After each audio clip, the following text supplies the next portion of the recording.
Assalamualaikum warahmatullahi wabarakatuh. Halo, saya Dr. Ruli. Kali ini kita akan membahas sesuatu yang sangat menarik, yaitu gimana keajaiban bersyukur dipakai untuk mempercepat penyembuhan, baik fisik maupun mental. Mungkin Anda pernah dengar syukur itu banyak manfaatnya. Misalkan membuat kita jadi lebih bahagia, membuat kita lebih tenang hidupnya, membuat kita lebih banyak rezekinya, ya.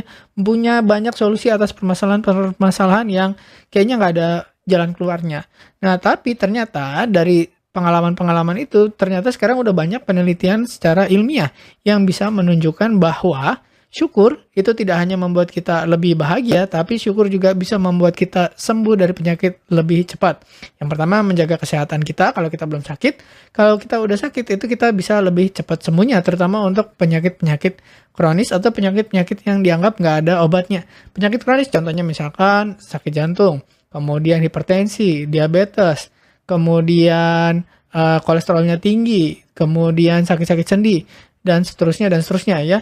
Terus kemudian yang penyakit yang dianggap tidak ada obatnya, misalkan kanker, kemudian HIV, itu bisa membantu menjaga supaya kita tidak terlalu berat, ya, gejalanya, misalkan nyerinya atau rasa sakitnya, itu tidak akan seberat kalau kita tidak bersyukur.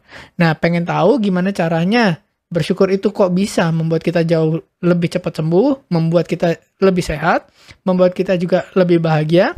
Dan nggak cuma kita tahu doang, kita harus tahu gimana cara mempraktekannya dalam hidup sehari-hari. Nah, kalau penasaran, simak video ini sampai selesai, kita akan bahas semuanya di video ini. Nah, yang pertama harus kita bahas adalah tentang syukur sendiri ya. Maksudnya penelitiannya tuh kayak gimana. Jadi banyak penelitian itu mencoba melihatnya, apa bedanya orang yang bersyukur dan tidak bersyukur, kemudian dilihat yang mana yang lebih sehat dan mana yang tidak sehat. Nah, penelitian itu salah satunya itu ternyata syukur terbukti membantu kita mengambil keputusan dengan lebih baik, tidak emosional, tidak buru-buru, tidak diganggu oleh emosi, tapi benar-benar kita memikirkan dengan pertimbangan yang masak. Jadi bersyukur itu bagus. Kenapa? Seolah-olah ketika kita bersyukur itu tiba-tiba banyak solusi atas masalah-masalah kita. Ya karena nanti kita akan bahas ada pengaruhnya juga di otak kita. Yang kedua, dengan semakin kita sering bersyukur, kita produktivitas meningkat. Misalkan kita kerja lebih cepat selesai, kerja lebih banyak, kemudian hasilnya juga membuat kita jauh lebih puas. Dan yang paling sering dilaporkan adalah penelitiannya ini begitu banyak memberikan rasa tenang atau kedamaian batin. Nah, ini penting banget untuk kita yang misalkan sedang sakit kronis. Sakit kronis yang kayaknya nggak sembuh-sembuh. Misalkan kanker, kemudian diabetes, tiroid, kemudian hipertensi, ya, kolesterol tinggi. Kok kayaknya nggak sembuh-sembuh, kayaknya nggak ada perbaikan. Nah, dengan kita sering bersyukur, itu ternyata bisa membantu kita mempercepat pemulihan. Ya, misalkan habis operasi, itu penelitiannya banyak ya. Kalau habis operasi, terus misalkan kemoterapi pada pasien kanker, itu efektivitasnya jauh lebih baik gitu. Yang ternyata dari banyak penelitian itu lebih dari sekedar perasaan.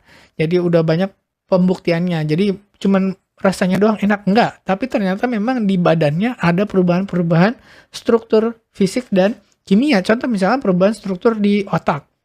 Ya, di otak itu ketika kita bersyukur, apalagi kalau bersyukurnya terus berulang-ulang sampai itu jadi dominan, nah kebanyakan orang itu sulit untuk bersyukur. Kenapa? Karena selama ini pikirannya dominan rasa kesal, rasa marah, rasa kecewa, frustasi, sedih, marah, dan sebagainya, sampai untuk bersyukur itu tidak ada ruang, tidak ada waktu. Nah, jadi dengan mengubah kita lebih dominan sering bersyukur, itu ternyata mengubah struktur molekuler otak, ya.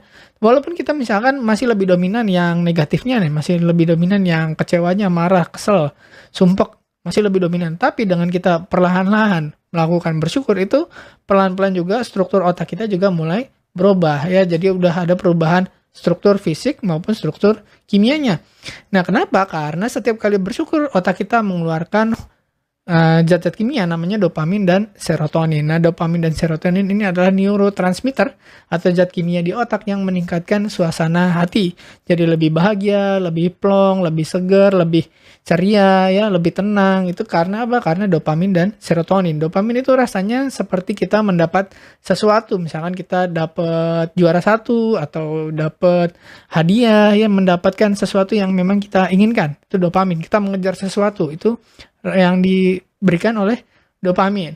Nah, serotonin itu ketika kita merasa penting, merasa kita dibutuhkan, jadi orang yang penting, punya jabatan gitu. Nah, ternyata kita tidak perlu untuk mendapat sesuatu, tidak perlu untuk memperoleh jabatan, tidak perlu merasa penting. Cukup dengan bersyukur, maka dua neurotransmitter tadi itu akan keluar juga, sama rasanya gitu. Jadi kita mengingat-ingat lagi apa yang sudah kita dapatkan dulu, itu ternyata mengubah satu chemical atau kimia-kimia di otak. Yang kedua, kalau dilakukan berulang-ulang akan terbentuk jalur saraf baru atau pathway yang baru. Makanya kita nanti awal-awal sulit bersyukur, tapi ketika kita sering melakukan, lama-lama akan terbentuk kebiasaan. Nah, dengan kita sering melakukan itu, lama-lama emosi kita akan lebih terkendali dan muncul kebahagiaan dari dalam diri. Jadi ketika dulu-dulu kita selalu merasa bahagia kalau mendapat sesuatu dari luar, misalkan dapat uang, dapat pekerjaan, dapat pujian, dapat sorotan, ya kemudian dapat baju baru, handphone baru, mobil, motor, rumah, dan sebagainya, itu semua dari luar yang biasanya tidak akan lama rasa bahagianya. Tapi ketika kita sudah terbiasa untuk bersyukur, itu ternyata ada perubahan di otak kita lebih dominan, jadi lebih mudah untuk merasa bahagia, rasanya sama seperti tadi dapat hadiah-hadiah dari luar walaupun kita tidak memperoleh apa-apa. Ya kita cuma mengingat-ingat aja rasa-rasa yang pernah kita rasakan. Contoh misalnya kita bersyukur, sulit untuk bersyukur nih karena nggak ada yang bisa disyukuri. Sebenarnya nanti kita latihan ya. Latihan itu mudah sekali dari ujung kepala sampai ujung kaki apa yang kita syukuri setiap hari. Misalkan terima kasih Tuhan, alhamdulillah saya masih bisa dikasih melihat. Terima kasih Tuhan, alhamdulillah saya masih bisa dengar. Terima kasih Tuhan saya masih bisa berkata-kata, masih keluar suaranya. Terus sampai ke bawah, misalkan paru-parunya masih bisa mengembang, masih nafas, terus darahnya masih mengalir, jantungnya masih berdetak.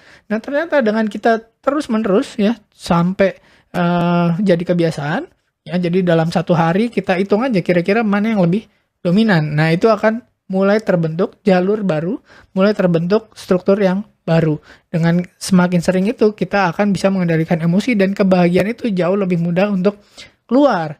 Dan ternyata dengan kita semakin sering bahagia, semakin kita merasa tenang, semakin sering bersyukur, ternyata kesehatan fisik juga meningkat. Ya, jadi percobaannya atau penelitian yaitu sekitar 3 atau 4 hari diikutin, ini orang harus dipaksa untuk bersyukur secara ekstrim. Jadi misalkan duduk bersyukur, terima kasih bisa duduk ya, bisa buang air kecil, terima kasih Tuhan saya sudah bisa buang air kecil, alhamdulillah ya Allah saya tadi bisa buang air, alhamdulillah ya Allah saya masih bisa makan, masih bisa nelan, masih bisa, dan seterusnya. Itu dipaksa untuk seperti itu ya, dituntun ya sampai 4 hari. Nah ketika hari keempat diukur yaitu imunitasnya. Yang pertama adalah ternyata imunitasnya meningkat. Jadi sel-sel imun, terutama imunoglobulin A, itu yang gampang diukur karena imunoglobulin A adanya di mulut, kemudian di saluran cerna, itu tinggal di swab. Ternyata kadar imunoglobulinnya meningkat jauh gitu. Orang yang bersyukur ekstrim tadi, pokoknya setiap saat, setiap waktu bersyukur itu langsung naik imunitasnya, ya meningkat pesat. Kemudian tekanan darahnya itu turun. Ya, jadi kalau misalkan biasa tensi 140, biasa 150, ini bisa 130, 120. Lebih tenang, lebih rileks, akhirnya tensinya secara rata-rata jauh lebih stabil dan sesuai dengan yang diharapkan. Kemudian rasa sakit juga lebih ringan. Contoh misalkan yang suka sakit-sakit sendi, suka sakit lutut, sakit apa gitu ya. Nah, fokusnya berubah. Ya, persepsi terhadap rasa sakit juga berubah. Jadi misalkan sebelum bersyukur itu ditanya sakitnya dari 1 sampai 10 berapa? Oh, 8. Nah, ternyata setelah bersyukur 4 hari berturut-turut, ya misalkan terima kasih ya, alhamdulillah ya Allah saya masih bisa ngerasain sakit. Terima kasih ya Allah, alhamdulillah saya yang sakit cuma sebelah kanan, yang kiri enggak, dan seterusnya. Pokoknya diminta untuk terus bersyukur. Ternyata dalam hari keempat itu rasa sakitnya berkurang jauh sekali tanpa obat. Jadi misalkan tadinya 8, kemudian berubah jadi 6, bahkan 5. Ya, kalau diterusin lagi mungkin bisa lebih rendah lagi rasa sakitnya. Yang berikutnya meningkatkan energi. Jadi orangnya lebih merasa positif, lebih banyak energi tanpa perlu doping, tanpa perlu kopi, tanpa perlu multivitamin dan sebagainya. Ternyata cukup dengan bersyukur aja. Ini semua peningkatan fisiknya terjadi serentak gitu. Jadi hampir semua dari mungkin pesertanya diminta ada 100, mungkin 90 orang merasakan 4 peningkatan fisik ini. Ya, yang 10 ya mungkin nggak konsisten bersyukurnya. Nggak tahu juga ya, karena di penelitiannya tidak disertakan. Nah, bersyukur tadi untuk fisik. Sekarang untuk kesehatan mental gimana? Yang pertama, rasa stres dan kecemasan itu jauh berkurang. Yang ditandai tadi dari tekanan darah, kemudian denyut jantung, kemudian hormonnya dicek, kortisol namanya. Kortisol, kemudian norepinefrin, dan epinefrin ternyata turun. Ya, kortisol tuh hormon stresnya. Jadi orangnya lebih tenang, tidak khawatir, dan meningkatkan kebahagiaan. Kenapa? Karena tadi dopamin, kemudian serotonin, kemudian oksitosin semua naik ya. Bahkan endorfin juga naik. Makanya tadi nyeri lututnya, nyeri kakinya, nyeri apa ya di badannya itu semua pada berkurang. Karena apa? Karena ada hormon namanya endorfin naik. Berikutnya meningkatkan rasa optimis. Orang yang lebih sering bersyukur, lebih bahagia, itu melihat masa depan itu positif ya, nggak negatif, nggak depresi gitu. Misalkan umurnya sudah 60, 70, gimana masa depan? Saya mah nunggu mati dong.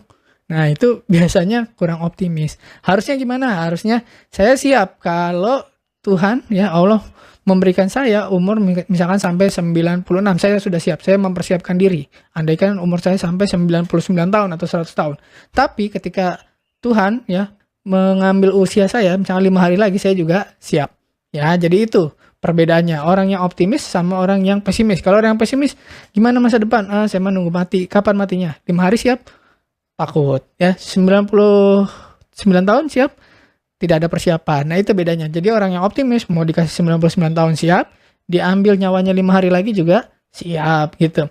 Nah, berikutnya menurunkan resiko depresi. Jadi perasaan yang negatif, merasa rendah diri, merasa tua, merasa lemah, merasa sakit-sakitan, itu semua hilang dan lebih tahan terhadap stres. Misalkan nggak punya uang, nggak punya pekerjaan, nggak punya kesibukan, kesepian dan seterusnya, itu jauh lebih tahan. Berikutnya dilihat dari kualitas tidurnya, jadi lebih nyenyak, ya pikirannya lebih tenang, tidak mudah terbangun di malam hari, terus mau tidurnya jadi lebih gampang, tidurnya lebih berkualitas gitu.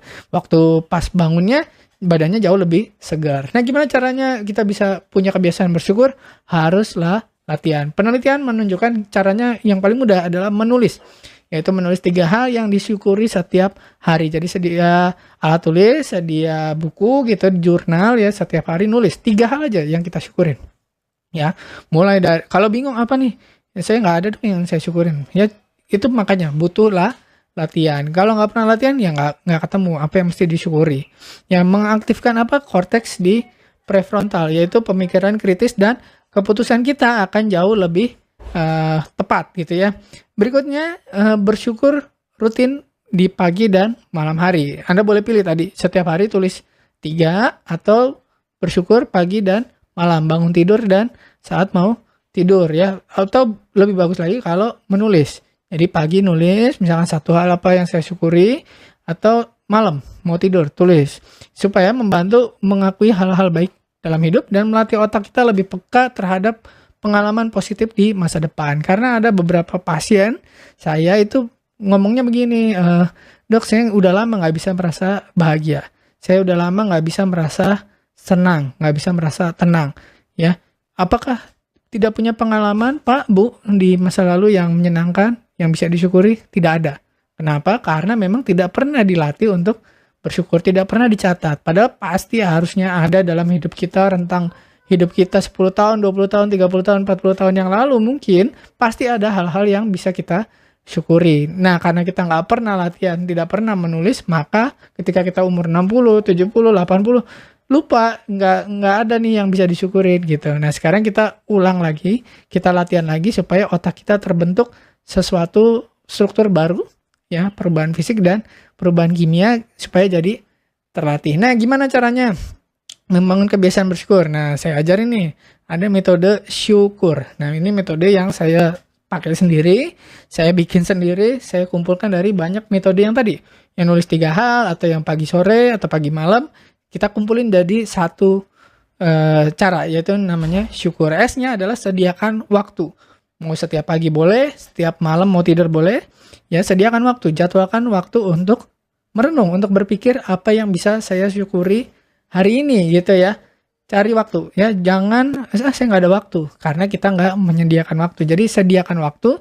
Yang kedua, pikirkan hal-hal yang baik yang terjadi hari ini apa ya, atau semalam apa, atau kemarin apa, ditulis ya. Terus kalau ada orangnya atau ada yang objeknya atau subjeknya yang perlu kita syukuri, kita ucapkan atau kita ungkapkan. Misalkan pada anak kita, pasangan, orang tua, ya ucapkan ya, terima kasih kemarin udah bantuin, terima kasih sudah ingat ulang tahun saya misalkan, terima kasih sudah apa ya.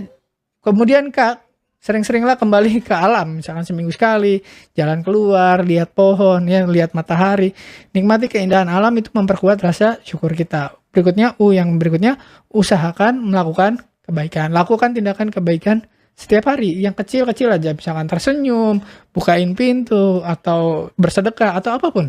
Ya, yang terakhir, R-nya adalah resapi atau nikmati.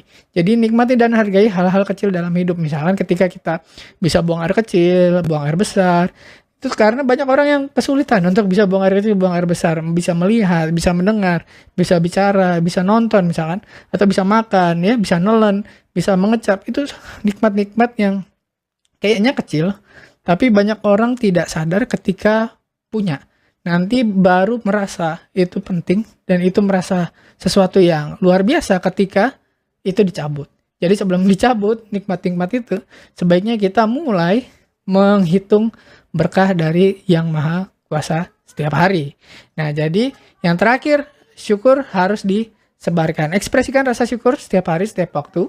Jadi kepada orang lain, kepada siapapun ya, misalnya kita berterima kasih ya, terima kasih Pak, terima kasih Bu, ya terima kasih sudah membantu, atau apapun. Sebarkan rasa syukurnya ya. Dan karena apa? Karena rasa syukur itu menular. Jadi kalau Anda habis nonton video ini dan merasa, aduh saya pengen bersyukur nih, lebih bersyukur lagi, kalau Anda mau membagikan video ini ke orang lain supaya bisa sama-sama sehat, sama-sama lebih cepat sembuh, dan sama-sama bermanfaat dan lebih bahagia bersama-sama. Terima kasih sudah menyimak. Semoga bermanfaat. Saya Dr. Uli. Wassalamualaikum warahmatullahi wabarakatuh. Terima kasih telah menonton hingga selesai. Jangan lupa tulis pendapat Anda di kolom komentar. Saya Dr. Uli dan saya sangat senang bisa belajar dan berbagi dengan Anda. Salam hidup sehat dan mulia. Jangan lupa tekan tombol like, subscribe, lonceng notifikasi, dan ikuti media sosial kami sehingga Anda tidak akan melewatkan ilmu berguna lainnya dari kami. Sampai jumpa di video berikutnya.